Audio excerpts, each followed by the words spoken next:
Assalamualaikum warahmatullahi wabarakatuh. Selamat pagi, salam sejahtera bagi kita semua. Baik, adik-adik peserta mata kuliah wawasan sosial budaya maritim yang saya banggakan. Alhamdulillahirrahmanirrahim, hari ini kita bertemu di pekan pertama di semester akhir 2020-2021. Saya melakukan rekaman terhadap sistem kelola pembelajaran kita karena pengalaman hari Senin, hari Selasa itu overload pengguna Sikola karena begitu banyak kelas yang sudah aktif menggunakan Sikola. Sekarang saja di pagi hari ini sudah 1021 pengguna.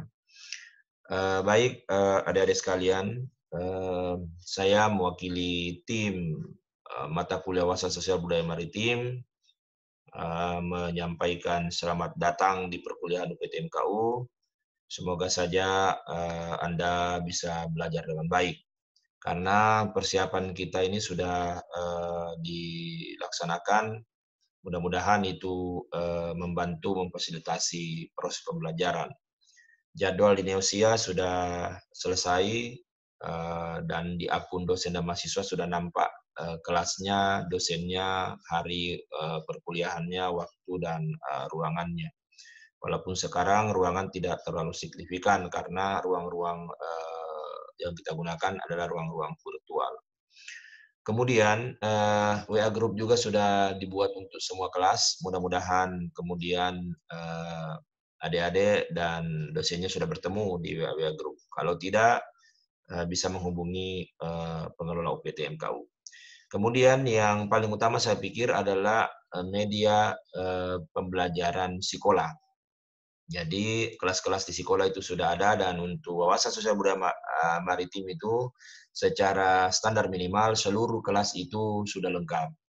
Ada menu tugasnya, ada menu forumnya, ada menu tes formatifnya, ya.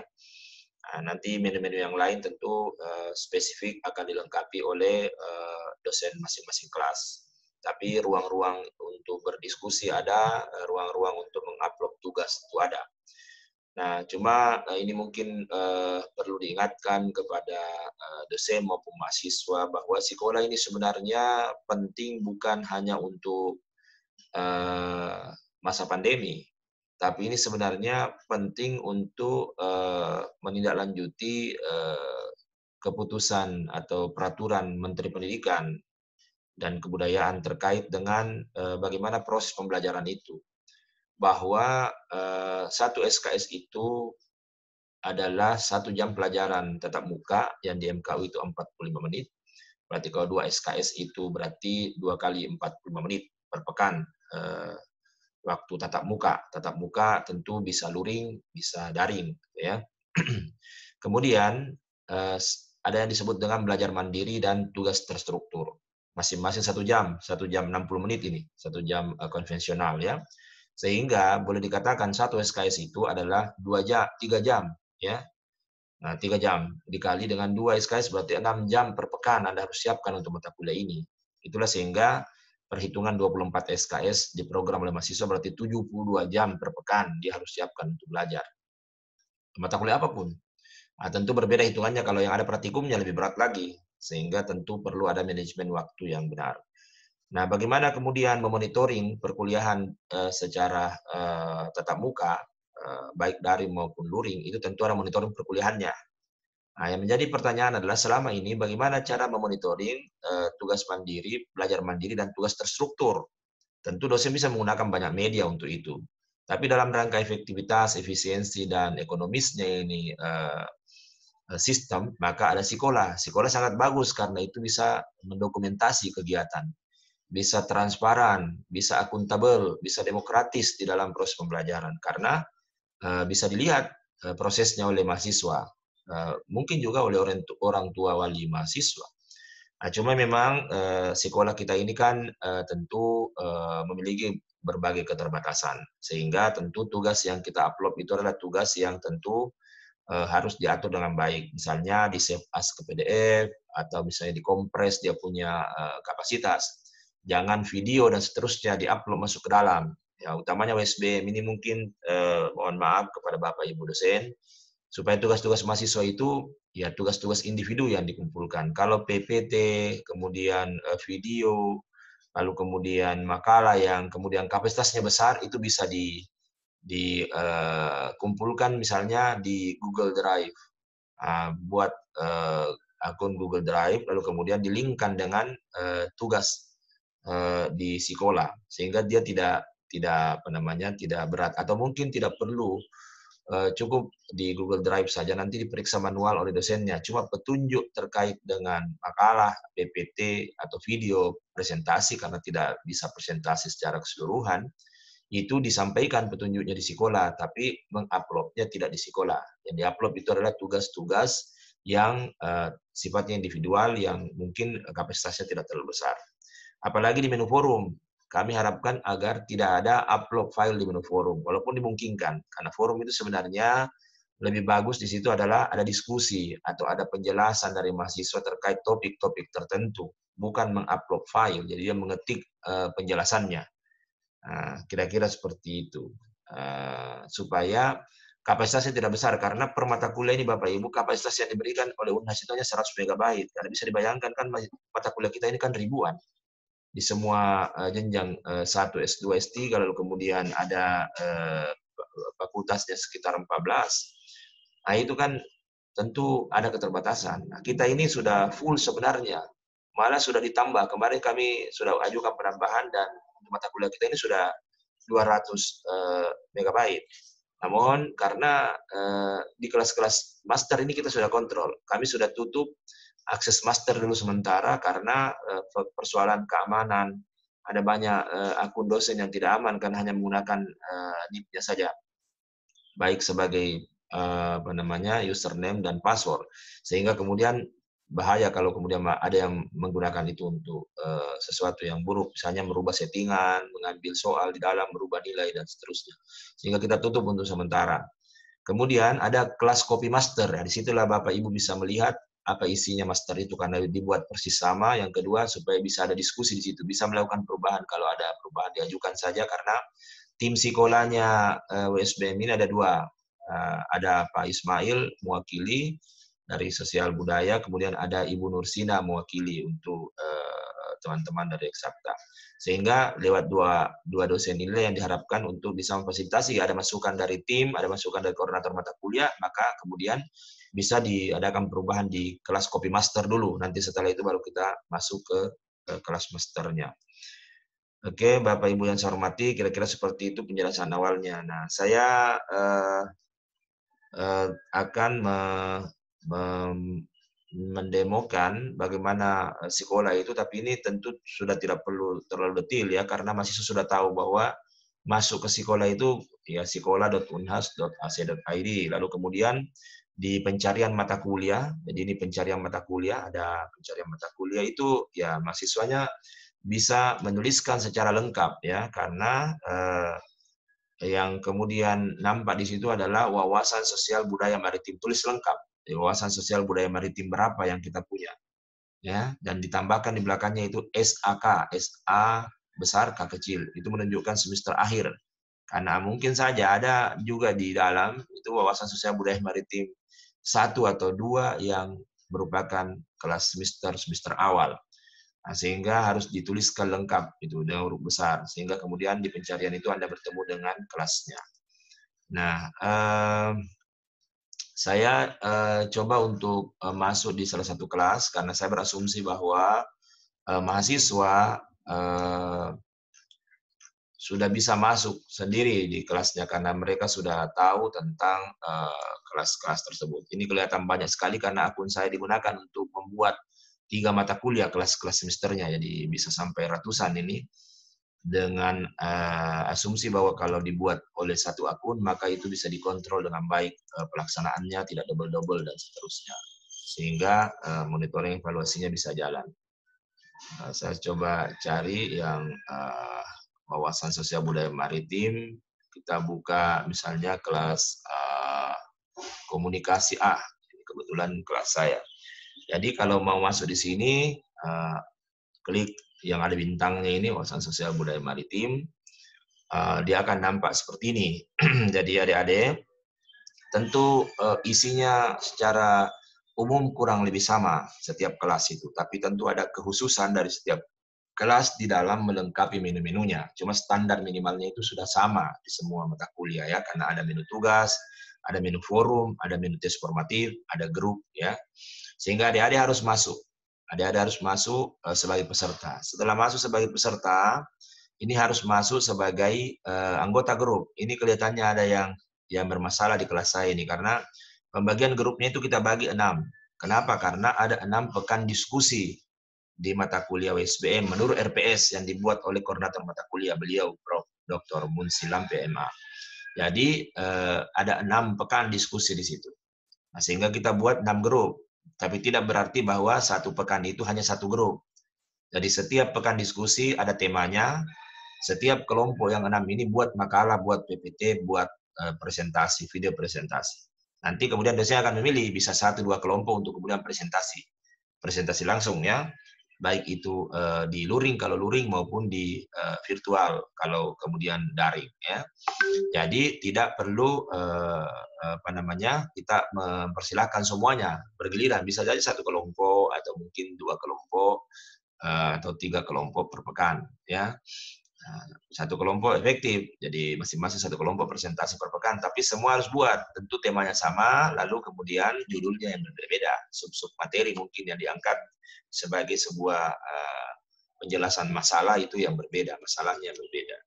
Nah, cuma ini ingat, pembagian grupnya tanyakan kepada dosennya masing-masing. Kalau di kelas saya ini, bahwa sudah saya sampaikan di WA grup tentang pembagian itu, daftarnya sudah saya berikan, harus masuk di grup yang sesuai.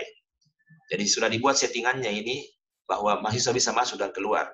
Settingan defaultnya itu tidak demikian. Harus dosen yang masukkan dan itu repot pasti kalau dosen harus masukkan.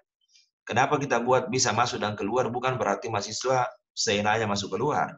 Artinya kalau mahasiswa tiba-tiba salah di dalam seperti ini tampilan mahasiswa seperti ini, daftar saja. Misalnya ada di kelompok 1 daftar, klik daftar Anda masuk di dalam.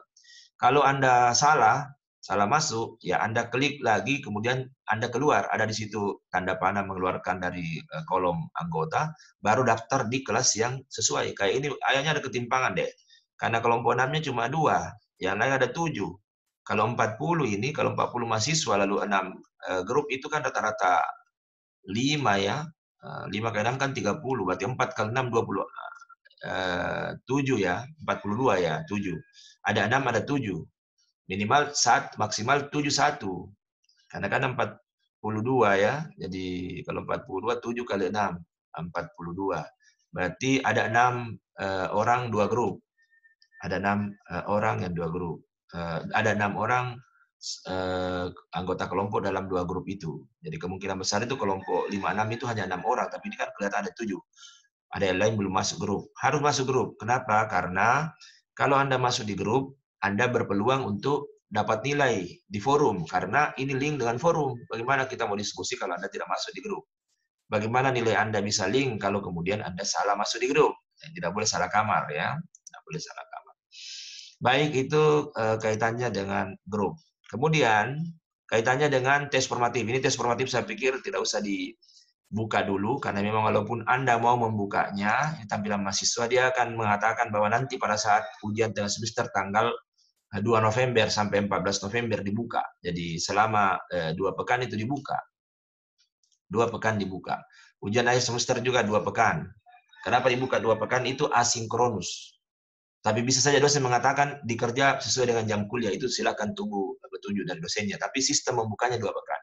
Kenapa? Karena kita ingin mahasiswa betul-betul membuka ujian ini di saat dia punya aksesibilitas yang bagus, jaringannya bagus, kuotanya banyak, lalu kemudian dia punya penguasaan materi sudah mumpuni untuk masuk ke ujian, kira-kira begitu ya, sehingga dia dibuat asinkronus.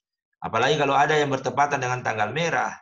Nah, kalau tanggal merah itu hari libur, tidak boleh ada kuliah sinkronus ya, tidak boleh ada. Walaupun dosen banyak mengatakan ya mahasiswa sepakat. Tapi kalau mahasiswa dengan dosen dua pihak ini bersepakat, sebenarnya tidak ada kesepakatan karena tidak ada kemerdekaan berpikir di situ ya, karena inferior mahasiswanya. Jangan-jangan kita nanti disoroti oleh orang tua mahasiswa dan seterusnya, dianggap melanggar HAM, ya harusnya libur tapi kuliah ya. Tapi bisa saja atau harus malah memang asinkronus. Jadi tetap tugas-tugas itu dikerjakan. Nah, dan kalau tugas dikerjakan tentu dosen memeriksanya, sehingga absensi tetap harus diisi, itu kata kuncinya. Jadi walaupun kemudian hari libur, tetap isi absensi. Kalau memang di kelas itu berlangsung pelaksanaan kuliahnya. Pelaksanaan yang dimaksudkan adalah pelaksanaan asinkronus. Asinkronus berarti tidak real time pada hari itu, tapi ada waktu yang dibuka, rentang waktu yang dibuka untuk mengerjakan tugas-tugasnya. Itu kalau menu tes. Dan ini ada, karena menu tes itu kan link ke link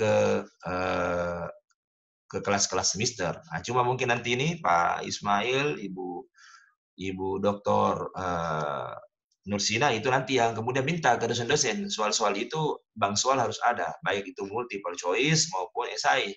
Nanti kemudian diisi di dalam, di master. Setelah diisi di master, kan link ke semester. Tinggal digunakan oleh Bapak Ibu dosen di kelas-kelasnya masing-masing. Kemudian tugas. Ini di kelas-kelas semester juga ada. Jadi tugas, pekan pertama belum ada tugas, tapi bisa saja ada dosen yang menugaskan. Nanti dosen menambah direktorinya. Tapi di standar kita ini di sekolah tidak ada tugas di pekan pertama. Belum ada, karena kontrak pembelajaran yang pendahuluan ya. Jadi tugas pekan kedua, 3, 4, 5, 7, 9, 11 itu adalah tugas-tugas yang kaitannya dengan kuliah interaktif. Kuliah interaktif itu bahas konsep-konsep kelihatannya menurut RPS kita ya di WSBM yang dibuat oleh koordinator mata kuliah dengan timnya. Nah, ini kalau di kelas lain itu tidak ada deadline. Harus diisi. Bisa jadi ada kalau sudah diisi. Banyak dosen yang tidak menggunakan deadline, dia hanya mengklik ini ikon mata. Kalau ikon mata diklik ini kan mahasiswa tidak bisa lihat lagi. Artinya kalau lewat pekan kedua nanti ada dosen yang sudah klik ikon mata, mahasiswa tidak bisa lihat. Jadi mahasiswa harus ngatur waktu untuk bisa mengupload tugasnya. Nah, ingat di sini sudah ada petunjuk. Jadi ini petunjuk juga sebenarnya petunjuk yang sifatnya bisa saja berubah, bisa saja dosen di kelas menyampaikan petunjuk yang berbeda. Tapi di sekolah kita sudah lengkapi ada petunjuknya. Ada di alur pembelajaran itu ruang lingkup materinya ya untuk buat tugas individu ya bisa dibaca dengan baik ini, dan ini juga ada di alur pembelajaran. Nanti sebentar di akhir kita lihat alur pembelajarannya. Jadi inilah yang kemudian menjadi petunjuk. Tapi ingat, petunjuk teknis selanjutnya kalau berbeda bisa saja disampaikan oleh dosen. Dan itu deadline sebelum hari kuliah. Jadi kan intinya ini Anda baca dulu buku, modul atau bahan ajar, buat tugas, baru masuk kuliah. Sehingga ada pemahaman awal mahasiswa terkait materi sebelum dia kuliah, baik itu luring maupun daring. Sehingga bertemu dosen, dia tidak hanya mengatakan siapa, iya Pak, iya Pak, dan seterusnya. Tapi dia bisa menerima apa yang disampaikan dosen karena dia juga sudah menemukan hal yang sama. Kalau berbeda ya itulah lahirlah diskusi, karena diskusi hanya lahir kalau ada perbedaan. Ada hal yang mau dipertemukan, ada hal yang mau dikonstruk bersama. Kalau sama kan selesai. Wassalam. Ya, kalau sama pemahaman bagus, tapi kalau tidak tahu lalu yang satu dosennya begitu superior menyampaikan, mahasiswa bisa kehilangan arah gitu. Makanya harus baca dulu, buat tugasnya, lalu masuk di kelas. Begitu asumsinya ini sekolah ya. Jadi deadline-nya ini selalu 1 hari sebelum kuliah. Kalau di kelas saya buat deadline itu dan bukan end date. Artinya kalau deadline-nya tanggal 23 bulan 2 pekan depan, maka kemudian bisa masuk 24, bisa masuk sebelum dikunci, sebelum ditutup matanya. Bisa masuk, tapi yang masuk lewat deadline itu expire, tertulis expire. Dan itu pasti akan diberikan nilai yang lebih rendah. Karena tidak mungkin diberi nilai yang sama dengan mereka yang tepat waktu. Ya, karena prinsipnya ini kan ada dua, ada prinsip equality, equal, persamaan, ada prinsip justice, keadilan. Ya, jadi persamaannya semua orang bisa kumpul, lewat dari waktu juga, lewat dari hari perkuliahan, masih bisa kumpul, dikasih kesempatan karena mungkin masalah jaringan, masalah aksesibilitas ya, dan seterusnya. Tapi tentu nilainya harus berbeda karena harus ada prinsip keadilan. Yang kumpul lebih awal, yang lewat waktunya ada perbedaan. Yang isinya tidak sesuai dengan petunjuk yang ada harus ada perbedaan. Yang kualitas penjelasannya berbeda ada perbedaan. Ada perbedaan nilai. Itulah yang disebut dengan demokratisasi dalam pendidikan, dan USBM di sekolah sudah mengadopsi itu. Ini untuk tugas individu. Jadi ingat, dibuat lebih ringan, kapasitasnya dikompres kalau perlu ya. Kemudian di saat diskusi kelompok, makalah dan PPT itu disarankan, apalagi video disarankan untuk tidak ya tidak diupload di sekolah. Jadi itu tadi bisa dalam bentuk Google Drive. Jadi nanti linknya buat satu link Google Drive di kelas itu, akun Google Drive di kelas itu, ketua kelas buat, lalu sampaikan ke dosennya linknya supaya bisa di download oleh dosennya atau diperiksa oleh dosennya. Karena kalau masuk sekolah, pastilah kemudian kita akan kewalahan. Bisa jadi tidak bisa digunakan lagi. Kalau semua kelas ini yang lebih 100 memasukkan, yang melebihi lagi 200 megabyte, kita akan kewalahan. Dan itulah fakta di UNAS bahwa sekolah kita ini belum disupport dengan kapasitas yang memungkinkan. Karena memang petunjuknya itu kalau banyak kelas yang gunakan baru ditambah bertahap. Karena basir juga memang ditambah lalu kemudian tidak ada yang gunakan. Ternyata semester ini penggunanya luar biasa. Kemarin itu siang dia tidak bisa lagi digunakan karena overload, langsung terkunci. Makanya di pagi ini kami membuat rekaman suara supaya bisa lebih mudah dipahami gitu oleh adik-adik. Itu kalau bicara menu tugas. Kemudian selanjutnya menu forum. Nah, menu forum. Ini juga sudah ada di semua kelas semester ya.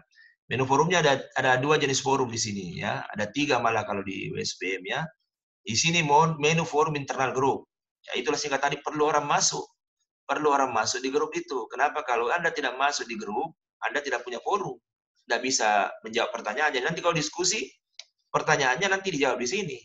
Pertanyaan ini dijawab di menu internal. Jadi waktunya bisa lebih efisien digunakan. Jangan terlalu banyak Zoom, kasihan kan? Oke. Kemudian kuliah interaktif juga ada, lihat saja pekannya. Jadi ada di sini topik-topik. Ini bukan topik sebenarnya, ini adalah penjelasan terkait dengan judul pembahasan atau materi. Nanti dosen bisa merubahnya. Dosen bisa membuat topik sendiri di sini atau menyampaikan di grup lalu Anda masuk. Caranya kan sederhana. Misalnya visi kemaritiman dan konsepsi pembangunan maritim Indonesia. Bagaimana tugas Anda? Anda kan sudah buat tugas dalam bentuk file di-upload. Apa intinya? Intinya itu diketik di sini. Kenapa? Karena kita tidak bisa lagi bertemu luring di masa pandemi ini. Ini bagus sekali. Anda ketik caranya, ketik reply, klik reply dulu, baru ketik di sini. Nah, sudah itu Anda kirim, maka bisa dilihat oleh dosennya, bisa diperiksa oleh dosennya. Ya, begitupun kalau di forum lain, di forum forum diskusi kelompok. Makalah itu kan makalah kelompok, tapi semua anggota kelompok harus tahu. Makanya setiap anggota kelompok itu harus menjelaskan. Jadi memang ini saling mengontrol ya. Ada makalah dibuat secara berkelompok untuk mengetahui apakah seluruh anggota kelompok tahu, maka kemudian ya dia harus mengetik penjelasannya di sini secara singkat. Apa isi makalah kelompoknya? Ini ada 6, karena ada 6 pekan diskusi menurut RPS yang ada. Ya, ada juga presentasi, video presentasi semua menjelaskan. Jadi kita bisa betul melihat bagaimana kejelasan uraian, bagaimana ketepatan idenya di dalam menyampaikan penjelasan terkait dengan topik-topik yang ada. Tapi sekali lagi ini hanya ruang-ruang saja, ini hanya bersifat umum saja, tapi di kelas lain bisa berubahnya. Tapi di kelas saya pikir ini sudah jalan seperti ini. Kalau Bapak Ibu dosen di kelas lain ada topik yang berbeda, ya silakan disampaikan di mahasiswanya, lalu kemudian nanti ruangnya ini sudah bagus, tetap digunakan ruangnya. Nanti topik yang dibahas di dalam sesuai dengan petunjuk dosennya di kelas masing-masing. Jadi ini tidak bersifat tertutup ya. Jadi Bapak Ibu dosen bisa melakukan penyampaian yang spesifik di kelas masing-masing. Itu adalah 2 menu utama. Jadi 3 menu utama sebenarnya, tapi ini menu tes kan dianggap menu yang diekspor dari forum, dari kelas master. Sementara forum dan tugas itulah yang internal di kelas masing-masing bisa bisa dilengkapi gitu, atau mungkin diadakan perubahan. Mengenai absensi, mengenai daftar nilai, saya pikir masing-masing dosen boleh menggunakan, boleh tidak menggunakan. Karena kalau di kelas saya gunakan ini kehadiran. Saya bisa mengisi daftar hadir karena saya sudah melengkapi 16 pekan tanggal kuliah di hari Rabu. Waktu kuliahnya 16.20. Saya tinggal nanti klik di sini, misalnya hari ini kita mau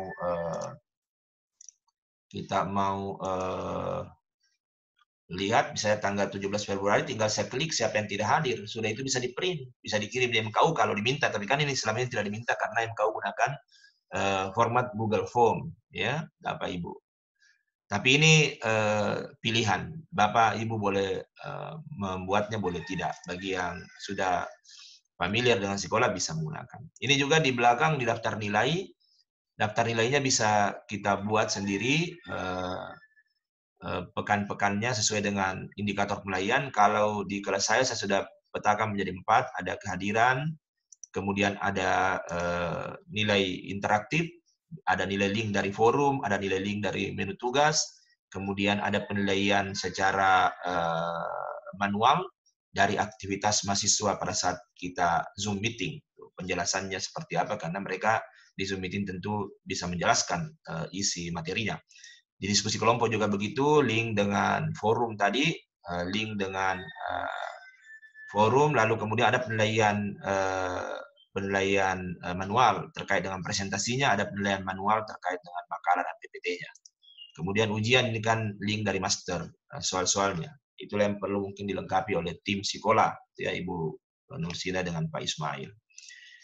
Kemudian yang terakhir adalah di Learning Park. Ini Learning Park ini pekan pertama, mahasiswa harus buka. Ini saya belum buka, makanya 0. Kalau mahasiswa, misalnya saya cek ini, pekan pertama untuk mahasiswa saya ini masih 0. Ada yang 100%. Amanda Syariati ini sudah membuka semua menu di pekan pertama. Fatira itu sudah membuka menu di pekan pertama. Akan Kantara itu di statistik. Sehingga dosen bisa melihat, oh ini aktif di sekolah, ini tidak.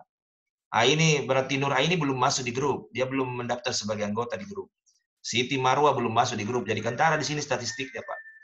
Kalau kita buka lagi lebih lanjut statistiknya, kita bisa lihat. Misalnya Amanda Syariati, kita bisa lihat ini.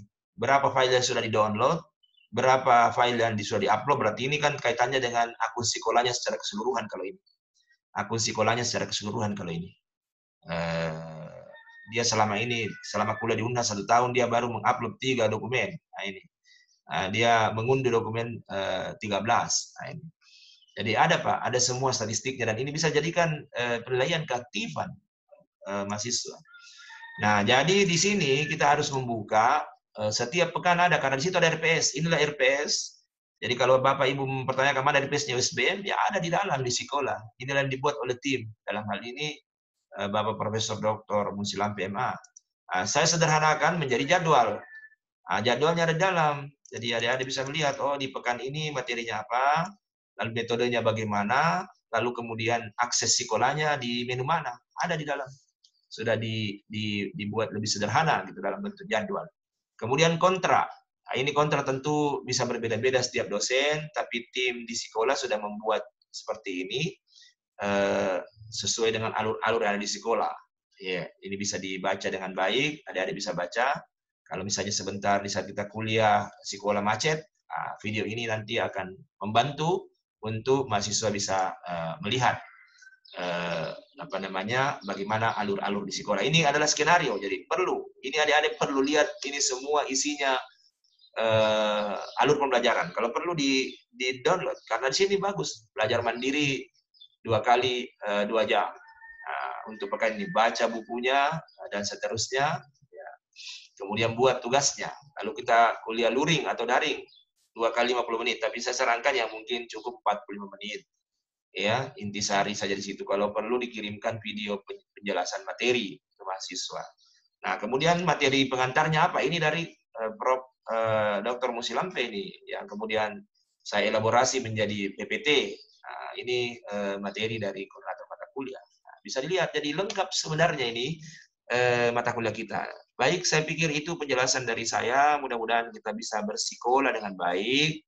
Lalu kemudian adik-adik sekalian bisa belajar dengan baik. Dan kita semua, baik dosen maupun mahasiswanya, sehat walafiat dan bisa bernilai ibadah di sisi Allah Subhanahu wa Ta'ala. Assalamualaikum warahmatullahi wabarakatuh.